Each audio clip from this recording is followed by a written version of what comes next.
हरे कृष्णा। আমরা আলোচনা করছি ভরত মহারাজের দিব্য চরিত্র কথা। কিভাবে ভরত মহারাজ ঘর বাড়ি রাজ্য পাট সমস্ত কিছু পরিত্যাগ করেও এটা ছোট্ট হরিণ শিশুর প্রতি আসক্ত হয়ে তার অধঃপতনের কাহিনী। এ কাহিনী ভরত মহারাজের জন্য নয়, এই কাহিনী আমাদের সকল সাধকদের জন্য, যারা আমরা ভগবানের সেবা করার জন্য উন্মুখ হয়েছি, তাদের প্রতি একটা সাবধান বাণী। যে কোনো মুহূর্তে কোনো কিছুর প্রতি আসক্ত হওয়ার সম্ভাবনা থাকতে পারে। আসুন আলোচনা করি আমাদের হাজার বা সহস্র একপঞ্চতিতম ভাগবত সুধা মাধুরী ভাগবত মহাপুরাণ পঞ্চম স্কন্দ অষ্টম অধ্যায় ত্রয়োদশ শ্লোক থেকে। বন্দে অহম শ্রীগুরুম শ্রীযুতপদকমলম শ্রীগুরুন বৈষ্ণবাংশ্চ শ্রীরূপম সাগ্রজাতম সহগণ রঘুনাথান্বিতম তম সজীবম সাদ্বৈতম সাবধূতম পরিজন সহিতম কৃষ্ণ চৈতন্য দেবম শ্রী রাধা কৃষ্ণ পাদন সহগণ ললিতা শ্রী বিশাখানিতাংশ্চ নমো ওং বিষ্ণুপাদায় কৃষ্ণ পৃষ্ঠায় ভূতলে শ্রীমতে ভক্তিবেদান্ত স্বামিনিতি নামিনে।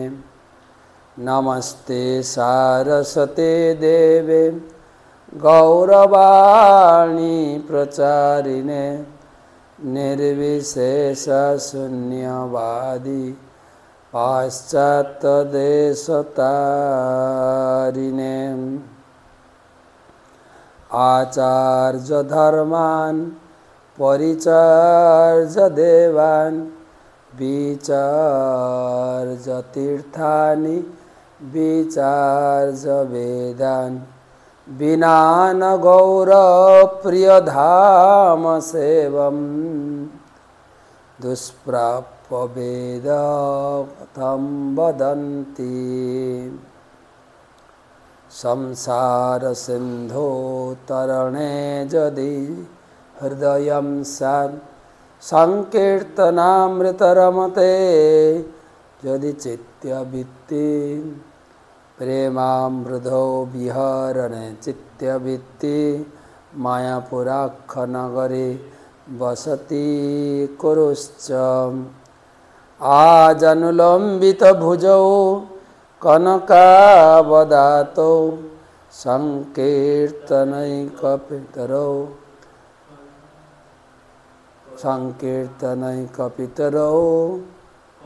করুণাবতারৌ বিশ্বম্ভরৌ দ্বিজবরৌ যোগধর্মপালৌ বন্দে জগৎপ্রিয়করৌ করুণাবতারৌ। জয় শ্রীকৃষ্ণ চৈতন্য প্রভু নিত্যানন্দ শ্রী অদ্বৈত গদাধর শ্রীবাসদি শ্রী গৌরভক্তবৃন্দ। হরে কৃষ্ণ কৃষ্ণ কৃষ্ণ হরে হরে হরে রাম রাম রাম হরে হরে। ওং নমো ভগবতে বাসুদেবায়। ওং নমো ভগবতে বাসুদেবায়। ওং নমো ভগবতে বাসুদেবায়। নারায়ণং নমস্কৃত্য নরং চৈব নরোত্তমং দেবীং সরস্বতীং ব্যাসং ततो जायमुदीरये तमादिदेवं करुणानिधानं तमालवर्णं सुहितावतारम् अपार संसार समुद्र सेतुं भजामहे भागवत स्वरूपम्। ग्रंथरा श्रीमद् भागवतम महापुराण पंचम स्कंदे अष्टम अध्याय त्रयोदश श्लोक।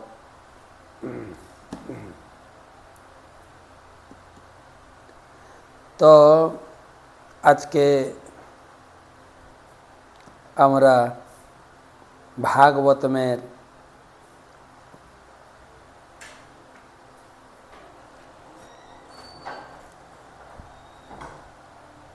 ভরত মহারাজের চরিত্র কথা প্রসঙ্গে আমরা ত্রয়োদশ শ্লোক থেকে পড়ব।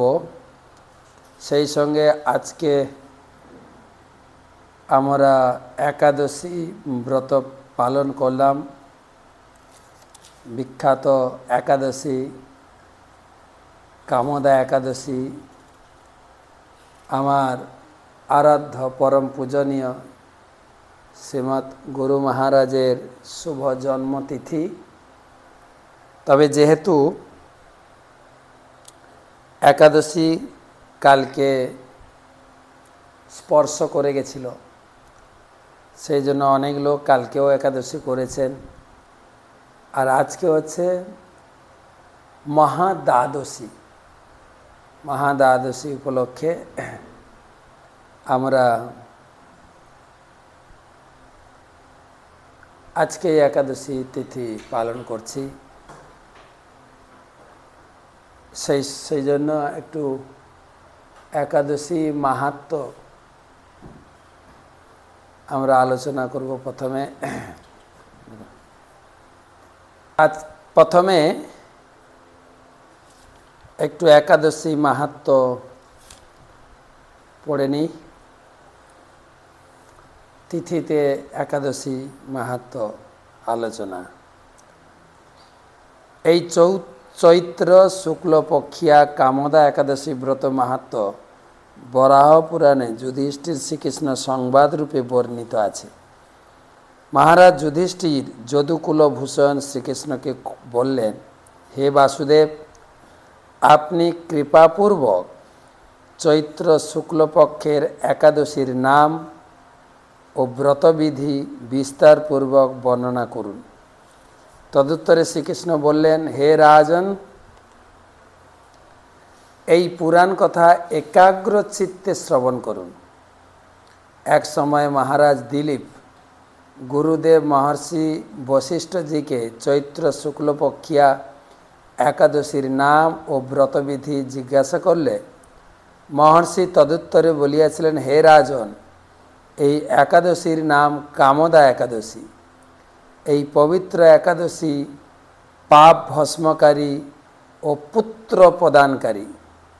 ইহার মাহাত্ম্য শ্রবণ করুন। প্রাচীনকালে রত্নপুর বা ভগীপর নামক এক নগর ছিল। ওই নগরে মহাশ্বর্যশালী পুণ্ডরিক নামক এক রাজা গন্ধর্ব কিঙ্কর অপ্সরাগণ দ্বারা সেবিত হইয়া রাজত্ব করতেন। রত্নপুর নগরে পুণ্ডরিক রাজা। তথায় ললিতা নামনি এক শ্রেষ্ঠা অপ্সরা এবং ললিত নামক এক গন্ধর্ব পতি পত্নী রূপে বাস করত। উভয়ের প্রণয়ে মুগ্ধ হইয়া তাহাদিগকে বহু ধন্য ধানান্দি বহু বৈভব সম্পন্ন নিজ গৃহে সর্বদা ক্রীড়ারত থাকিত। ললিতার হৃদয়ে পতিপ্রীতি, ললিতের হৃদয়ে পত্নী প্রীতি এত দৃঢ় ও ঘনিষ্ঠ ছিল যে উভয়ের ক্ষণকাল অদর্শনও সহ্য করতে পারতেন না। এক সময় এক মহতী সভায় রাজা পুণ্ডরিক প্রভৃতি গন্ধর্ব ক্রীড়া করিতেছিল এবং পত্নী রহিত ললিত তথায় গীত গাইতেছিল। ললিতার অনুপস্থিতিতে ললিতের বাণী স্বর লয় তাল জানাদি রহিত হইয়া যাইতেছিল। কর্কটক নামক এক নাগ ইহার অন্তর্গত রহস্য জানিত। সে সকল কথা পুণ্ডরীককে অবগত করাইল। তখন পুণ্ডরীক অত্যন্ত ক্ষুব্ধ হইয়া ললিতকে অভিশাপ করিল, ওরে দুর্বুদ্ধে মহাপাপিষ্ট, তুই আমার সম্মুখে গান গাইতে গাইতে স্ত্রীবশ হইয়া সঙ্গীতের তাল ভঙ্গ করিয়াছিস। সুতরাং যা, তুই কাঁচা মাংস মনুষ্য খাদক রাক্ষস হইয়া যা। হে রাজেন্দ্র, পুণ্ডরীকের বচনে ললিত তখনই রাক্ষস স্বরূপ প্রাপ্ত হইল। ললিতা আপন পতির এইরূপ অভাবনীয় ভয়ঙ্কর আকৃতি দেখিয়া অত্যন্ত ব্যথিত হইল। কি করি, কোথায় যাই, এই চিন্তায় তাহার দিবস সর্বরই অত্যন্ত দুঃখে কাটিতে লাগিল।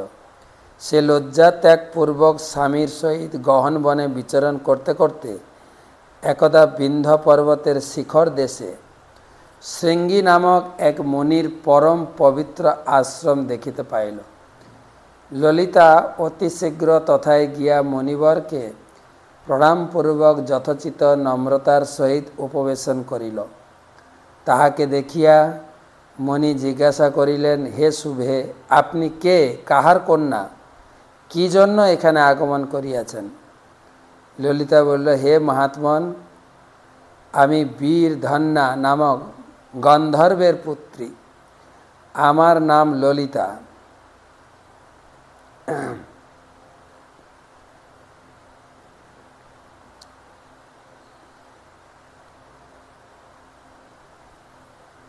আমার সাপগ্রস্ত পতিকে লইয়া আমি এখানে আসিয়াছি।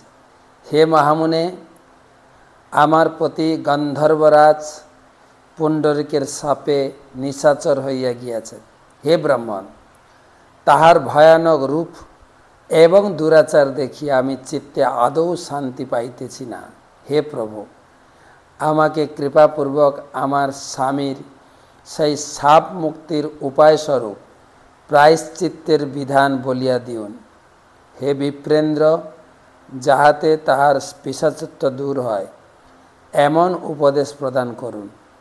ললিতার কাতরোক্তি শ্রবণে মুনিবর কহিলেন, হে গন্ধর্বকন্যে, এই সময় সম্মুখেই চৈত্র মাসের শুক্লপক্ষের একাদশী আসিতেছে।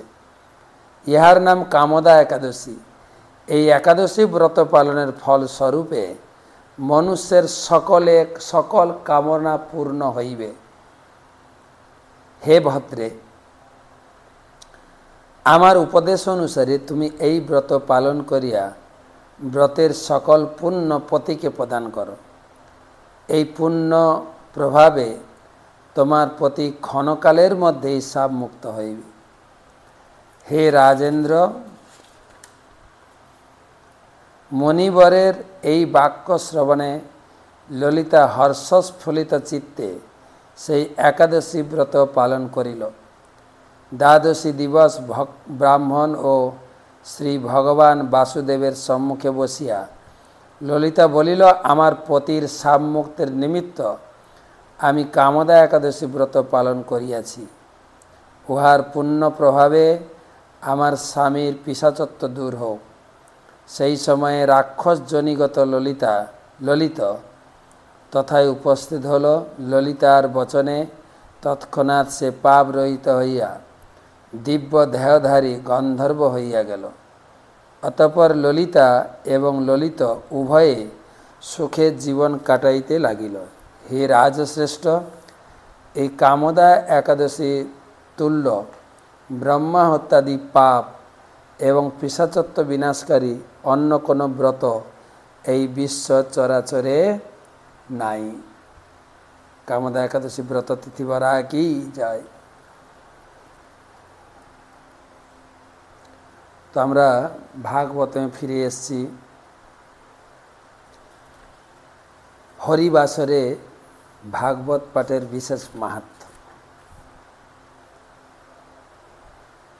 তো পঞ্চম স্কন্ধ অষ্টম অধ্যায়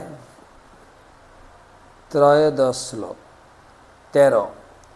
পথিষু চ মুগ্ধ ভাবেন तत्र तत्र विषक्तमति प्रणय भर हृदय कार्पण्यात् स्कंधे नत बहति एवमुत्संग उरसी चाधापयो चाधायोप लालयन मुदं पर मामो बाप।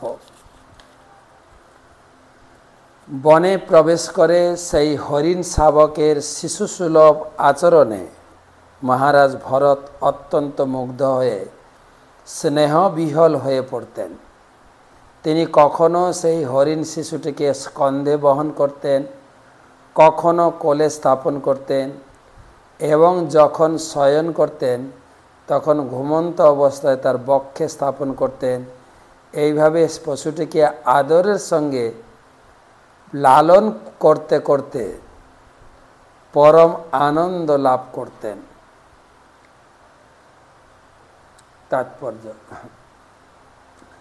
तो आमरा शुने आसछि धाराबाहिक भावे जे भरत महाराज राज्य पाठ समस्त किछु परित्याग करे तिनी बैराग्य जीवन पालनेर जन्य जंगले चले गेलेन।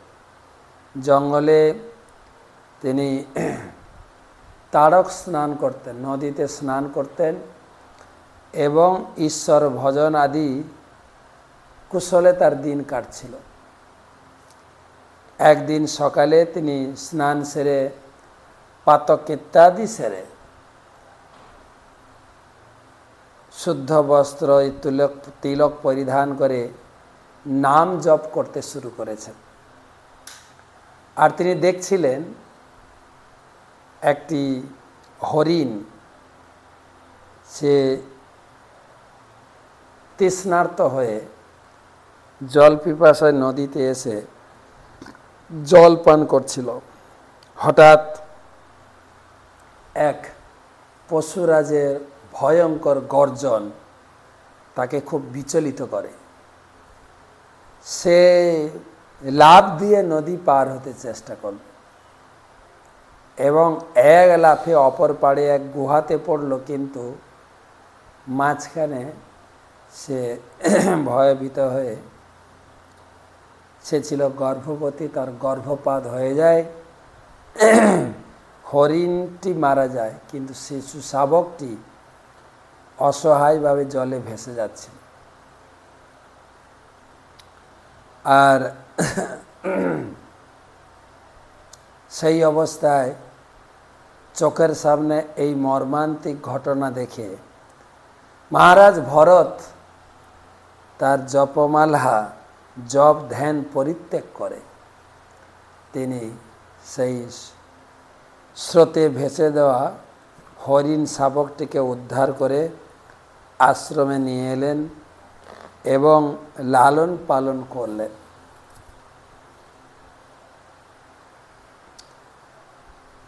এটা বাস্তবিক বা সামাজিক বিচারে খুব ভালো।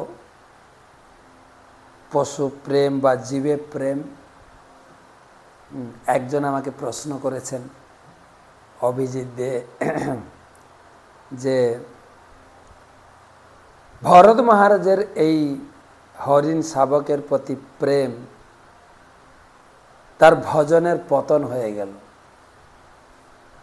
কিন্তু মহাপ্রভু তো নির্দেশ দিয়েছেন সনাতন গোস্বামীকে, জীবে দয়া নামে রুচি, তো জীবের প্রতি তো দয়া করা উচিত। তাহলে কেন ভরত মহারাজের ক্ষেত্রে এই রকম বিষয়টি কেন আলোচনা হচ্ছে যে তার জীবের প্রতি দয়াটাই তার ভজনের বাধা হয়ে গেল? এর উত্তর হচ্ছে, আমি উত্তর জানতে চাই। অভিজিৎ দে আসাম থেকে তিনি লিখেছেন, ভালো প্রশ্ন করেছেন, সকলের জানাও উচিত। সবাই জীবে প্রেমও করতে চায়, কিন্তু মহাপ্রভুর জীবে প্রেমটা ওই রকম ছিল না। মহাপ্রভুর জীবে প্রেম ছিল প্রত্যেকটি জীবকে, প্রত্যেকটি ব্যক্তিকে হরিনাম প্রেম এবং কৃষ্ণ ভজনে যুক্ত করা। শারীরিক বিচারে কে পশু মানুষ তাতে যায় আসে না, কিন্তু আমরা যে ঈশ্বরের অংশ, এই শিক্ষাটুকু জগৎবাসীকে বা প্রত্যেকটি ব্যক্তিকে বুঝিয়ে ঈশ্বরের সেবায় যুক্ত করাই হচ্ছে আসল জীবে প্রেম। মহাপ্রভু সনাতন গোস্বামীকে বুঝাচ্ছিলেন যে জগৎ জীবের প্রতি তোমার প্রেম এইভাবে করা উচিত, প্রত্যেকটি মানুষ যেন কৃষ্ণ ভক্তিতে যুক্ত হয়, কৃষ্ণ প্রেম লাভ করে, কৃষ্ণ সেবায় যেন দিব্য আনন্দ লাভ করে। কিন্তু বর্তমান যে পশু প্রেম বা মানুষের ভালোবাসা, এটা তথাকথিত ভালোবাসা। এই ভালোবাসা এই আবার জীবকে কেটে খাচ্ছে। এটা আমি দেখি রাস্তাঘাটে লেখা থাকে রক্তদান জীবন দান। আপনার এক ফোঁটা রক্ত একটা মানুষকে বাঁচাতে পারে বা একটা জীবকে বাঁচাতে পারে। আর কত রক্ত তোমরা খাচ্ছ, সেটা কি তোমার জীবে প্রেম? জীবে প্রেম করে যেই জন সেই জন সেবে। জীবে মানে যার প্রাণ আছে সে জীব, তাকেই সাহায্য করা উচিত কৃষ্ণ ভক্তিতে। যাই হোক, এই 13 নম্বর শ্লোকে মৈত্র ঋষি সুখদেব গোস্বামী বলছেন যে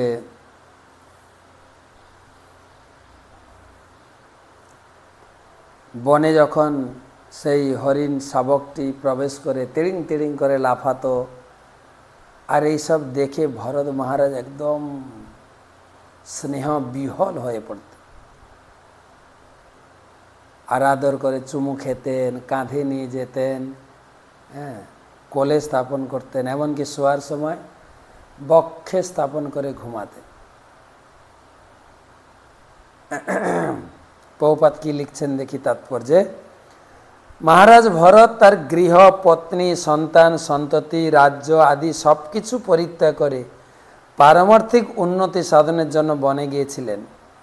কিন্তু তিনি এক তুচ্ছ হরিণ শাবকের স্নেহের বন্ধনে আবদ্ধ হয়ে পুনরায় মায়ার শিকার হয়েছিলেন। সব কিছু পরিত্যাগ করলেন, কিন্তু এখানে এসে মায়ার শিকার। তাহলে তার পরিবার পরিজনদের পরিত্যাগ করার কি প্রয়োজন ছিল? যারা পারমার্থিক জীবনে উন্নতি লাভ করতে চান তাদের শ্রীকৃষ্ণ ব্যতীত অন্য কিছুর প্রতি আসক্ত না হওয়ার ব্যাপারে অত্যন্ত সাবধান থাকা উচিত। কখনো কখনো প্রচার করার জন্য আমাদের অনেক জড়জাগতিক কার্য বহন করতে হয়, কিন্তু আমাদের মনে রাখা উচিত যে সব কিছুই শ্রীকৃষ্ণের জন্য। আমরা যদি সেই কথা মনে রাখি তাহলে আর মায়ার শিকার হওয়ার সম্ভাবনা থাকে না। ব্যাপারটা কীভাবে বুঝাচ্ছেন দেখেন ভাগবতম। ঘর বাড়ি রাজ্য পাট পরিবার স্ত্রী পুত্র কন্যা সংসার আত্মীয় স্বজন সব পরিত্যাগ করলেন, আবার জঙ্গলে গিয়ে হরিণকে নিয়ে সংসার। তাই হয় আমাদের ব্যক্তিগত জীবনেও দেখছি, আশ্রম জীবনে বহু লোক ঘর বাড়ি ছেড়ে আসছেন, এখানে এসে আবার কিছুর প্রতি আসক্ত হয়ে যাচ্ছে। 14 নম্বর শ্লোক। ক্রিয়ায়াং নির্বর্তমানায়াম অন্তরালে অপুত্থায় উত্থায় যদৈ ন ভবি চক্ষিত তর্হি বাবশবর্ষপতি প্রকৃতিস্থেন মনসা তস্মা আশিষ আশস্তে স্বস্তি স্তাবৎ স্বস্তি তৎবৎসতে সর্বত ইতি। অনুবাদ। মহারাজ ভরত যখন ভগবানের পূজা করতেন অথবা নিত্য নৈমিত্তিক কর্ম অনুষ্ঠান করতেন, তখন সেই ক্রিয়া সমাপ্ত না হতেই তিনি মাঝে মাঝে উঠে এসে হরিণ শিশুটি কোথায় গেছে তা দেখতেন। যখন তিনি দেখতেন যে হরিণ শিশুটি ভালোভাবেই রয়েছে, তখন তার মন এবং হৃদয় অত্যন্ত উৎফুল্লিত হতো। তিনি সে হরিণ শাবকটিতে আশীর্বাদ করে বলতেন, হে বৎস, তোমার সর্বতোভাবে মঙ্গল হোক, আর তোমার যে অমঙ্গল হয়ে গেল। আমরা এইভাবে সকলকে আশীর্বাদ করি, তোমার মঙ্গল হোক, আরে তোমার নিজের মঙ্গলটা চেষ্টা করো।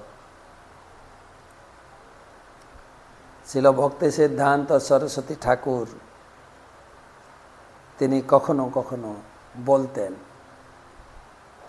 যে আমাদের একটু স্বার্থপর হওয়া উচিত। যদিও স্বার্থপর কথাটি ভালো না, তথাপি তিনি বলতেন। ছিল ভক্তি সিদ্ধান্ত সরস্বতী ঠাকুর প্রভুপাদ তিনি বলতেন যে এই জগতে সবাই উজাড়ভাবে বলে আমি নিজের জন্য কিছু চাই না, আমি দেশের জন্য, জনগণের জন্য, সমাজের জন্য। আর তুমি তোমার নিজের জন্য কি করছো? তার কাছে এসেছিলেন মহান স্বাধীনতা আন্দোলনের সংগ্রামী নেতাজি সুভাষচন্দ্র বোস। দেশের মঙ্গলের জন্য, দেশকে ব্রিটিশের কবল থেকে মুক্ত করার জন্য আমাকে কিছু আপনার শিষ্যদের, ছেলেদের দিন। আমি শুনেছি আপনার কাছে অনেক যুবক ছেলে আত্মসমর্পণ করেছে, তাদেরকে দিন, তাদের দিয়ে আমি ভারত স্বাধীন করব। ভক্তি সিদ্ধান্ত সরস্বতী ঠাকুর ছিল প্রভুপাদ বুঝিয়ে দিয়েছিলেন, আগে নিজেকে কিছু করো। তোমার আজকে জন্ম হয়েছে ভারতে, তাই ব্রিটিশ থেকে ভারতকে মুক্ত করার জন্য চেষ্টা করছো। পরবর্তী জন্ম যদি তোমার ব্রিটিশ হয়, তুমি কার সঙ্গে লড়াই করবে? আমাদের জীবন তো ক্ষণস্থায়ী। এত বড় কড়া কথা হয়তো জীবনে কাউকে শুনতে দেখা যায় না। কেবল হরিভজনে যুক্ত তিনি ছিলেন সিংহ গুরু, সিংহের দাপটের মতো তিনি কথা বলতেন। তার সেই একদম বীর্যবতী কথা নেতাজি সুভাষচন্দ্রকেও হেলিয়ে দিয়েছিল, নাড়িয়ে দিয়েছিল, হেলিয়ে দিয়েছিল।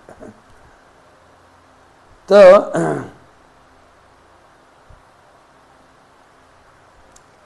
ঠাকুর পূজা করতেন ভরত মহারাজ, নিত্য নৈমিত্তিক পূজা পাঠ।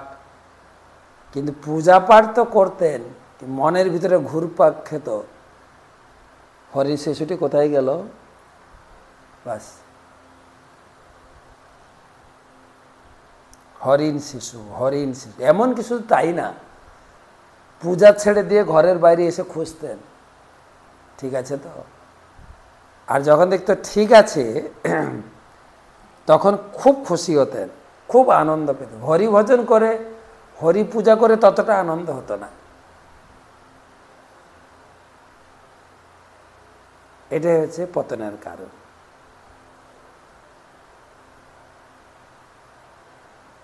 আর মাঝে মাঝে আশীর্বাদ কর, তোমার মঙ্গল হোক। তাৎপর্য, সেই হরিণ শাবকটির প্রতি তার আসক্তি এতই প্রবল হয়েছিল যে ভরত মহারাজ ভগবানের সেবা পূজায় তার মনকে একাগ্র করতে পারছিলেন না এবং তার নিত্য নৈমিত্তিক কর্ম অনুষ্ঠান করতে পারছিলেন না। যখন তিনি ভগবানের পূজা করতেন, তখন সেই হরিণ শাবকটির প্রতি অত্যধিক স্নেহে তার মন চঞ্চল হয়ে উঠত। পূজা তো করছে সবাই, তোকে বলে না আমি এত জপ করছি, হরি ভজন করছি, মনটা কোথায় আছে?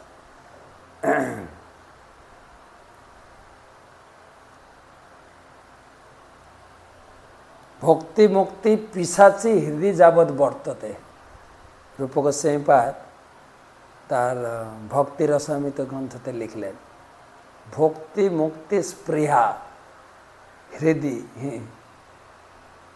পিশাচি হৃদয় বর্ততে।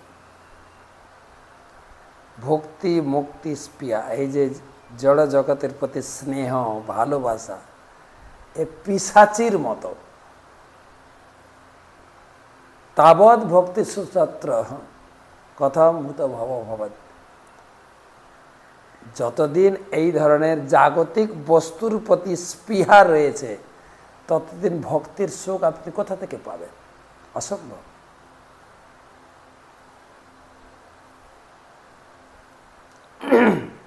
সেই জন্য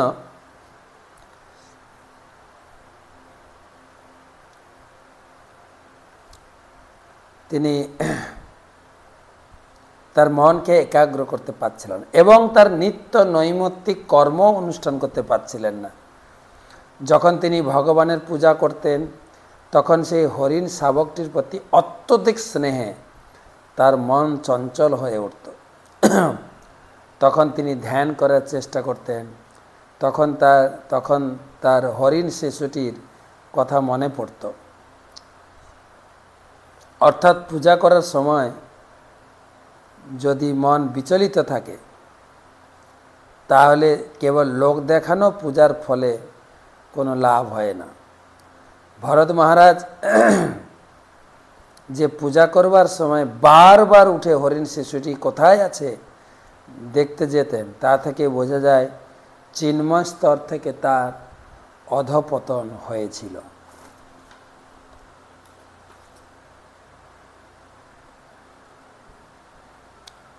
অন্নদা ভৃষমুদ্বিগ্নমনা নষ্ট দ্রবিণ ইব কৃপণ সকরুণ মতিতীর্ষতিতর্ষেণ হরিণ কুনক বিহর বিহল হৃদয় সন্তাপ তমেবানুশোচন কিল কলমস মহদ্ভীর ভীত ইতি হোবাচ।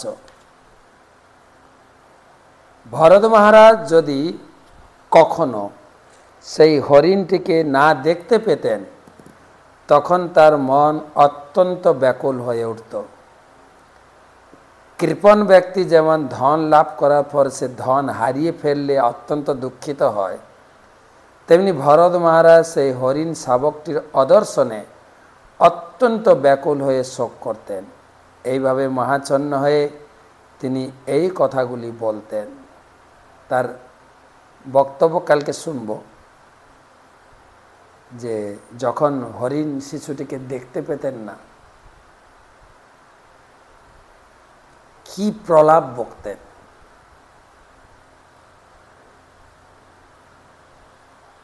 মন ব্যাকুল হয়ে উঠত। উদাহরণ দিয়েছেন, কৃপণ ব্যক্তি যেরকম ধন প্রাপ্ত করার পরে ধন হারিয়ে ফেললে যতটা দুঃখ হয়, তেমনি ভরত মহারাজ হরিণ শাবকটির অদর্শনে অত্যন্ত ব্যাকুল হয়ে শোক করতেন। এইভাবে কথাগুলি বলতেন। কোনো দরিদ্র ব্যক্তি যদি তার ধন হারিয়ে ফেলে তাহলে সে অত্যন্ত বিচলিত হয়, তেমনি হরিণটিকে দেখতে না পেয়ে মহারাজ ভরতের মন বিচলিত হতো। কিভাবে যে আমাদের আসক্তির পরিবর্তন হয় তার এটি একটি দৃষ্টান্ত। ঘর বাড়ি আত্মীয় স্বজন সব ত্যাগ করেছেন, এতটা বিচলিত হয়নি হরিণ শিশুর প্রতি। ভগবানের সেবায় যদি আমাদের আসক্তি হয় তাহলে আমাদের প্রগতি হয়। শ্রীল রূপ গোস্বামী ভগবানের কাছে প্রার্থনা করেছেন, যুবক যুবতীরা যেমন স্বাভাবিকভাবেই পরস্পরের প্রতি আকৃষ্ট হয়, তিনি যেন সেইভাবে ভগবানের প্রতি আকৃষ্ট হতে পারে। এটা স্বাভাবিক। যুবক যুবতী চাঞ্চ, যুবক যেমন যুবতীর প্রতি আসক্ত, যুবতী যুবত তাঞ্চ, যুবতীও যুবকের প্রতি আসক্ত। ঠিক সেই রকম আমার মন যেন তোমার প্রতি আকৃষ্ট হয়। শ্রী চৈতন্য মহাপ্রভু সমুদ্রে ঝাঁপ দিয়ে অথবা রাত্রে বিরহে কন্দন করে ভগবানের প্রতি সেই প্রকার আসক্তি প্রদর্শন করেছে। মহাপ্রভু ভগবানের বিরহ ভাবের সেবা প্রকট করেছেন। ভগবান আমাদের কোনো কিছু হারিয়ে গেলে বা আমাদের ত্যাগ করে গেলে আমাদের বিরহ হয়, আর মহাপ্রভু শিখিয়েছেন ভগবানের বিরহ। হা কৃষ্ণ, কোথা কৃষ্ণ, হা কৃষ্ণ, দিন রাত হা কৃষ্ণ কথা কৃষ্ণ, আমাদের হৃদয় থেকে ভগবান হারিয়ে গেছেন বা ভগবান থেকে আমরা বিচ্যুত হয়ে গেছি, যার ফলে দিন রাত হরে কৃষ্ণ কৃষ্ণ কৃষ্ণ হরে হরে, হরে রাম রাম রাম হরে হরে, এই প্রার্থনা।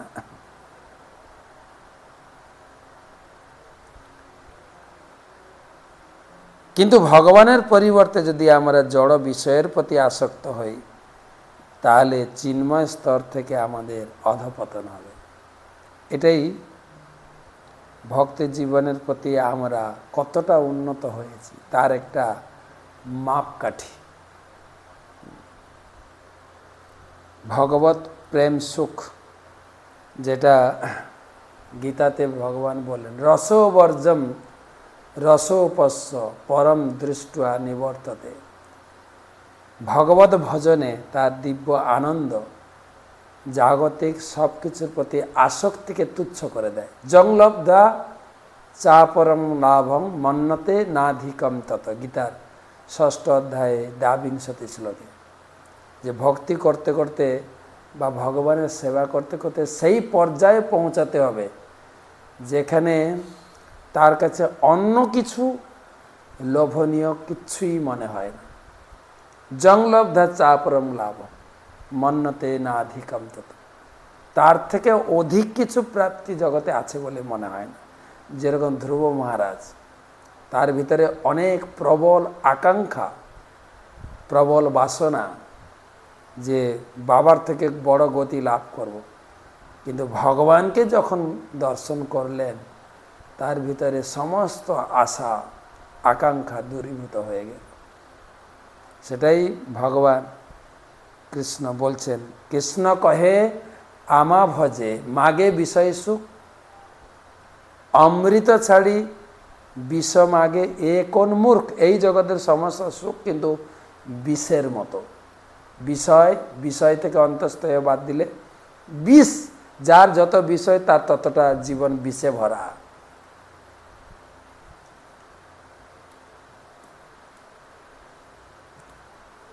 এ কোন মূর্খ, তাই আমি বিজ্ঞ, কৃষ্ণ বলছেন ও মূর্খ হতে পারে ভক্ত, কিন্তু আমিও তাকে জ্ঞান দিয়ে তাকে পণ্ডিত বানাবো, দদামি বুদ্ধি যোগ। আমি বিজ্ঞ, সেই মূর্খে বিষয় কেনে দিব, সচরণামৃত দিয়া বিষয় ভুলাও। তার হৃদয়ে ভগবত ভক্তির এত আনন্দ প্রকাশ করব, ধীরে ধীরে এই বিষয় বাসনা থেকে সে ধীরে ধীরে মুক্ত হবে।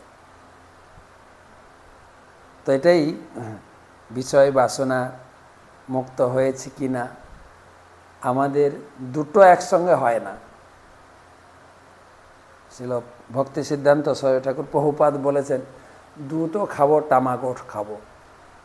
একটা বাচ্চা ছেলে কিভাবে কি অসৎ সঙ্গে তামাক খেতে খেতে তার রোগ ব্যাধি হয়ে যায়। তখন তার মা তাকে এক ওঝার কাছে নিয়ে গেছিল।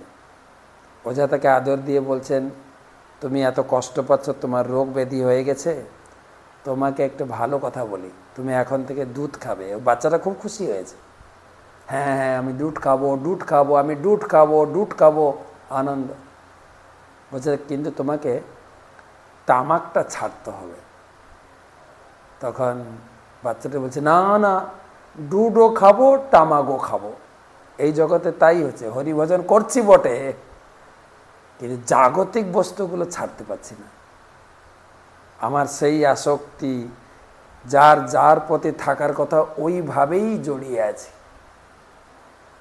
তাহলে আমরা ভক্তি সুখ পাবো কি করে? তাই রূপ গোস্বামীপাদ বললেন, তাবৎ ভক্তি সুখ ছাত্র কত হৃদয় ভাবে।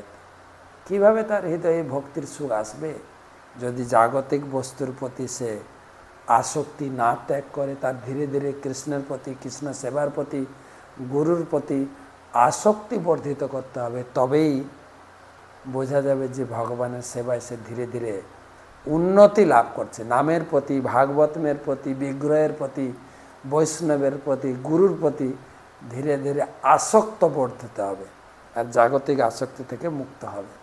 বাকি আলোচনা আমরা পরশুদিন করব।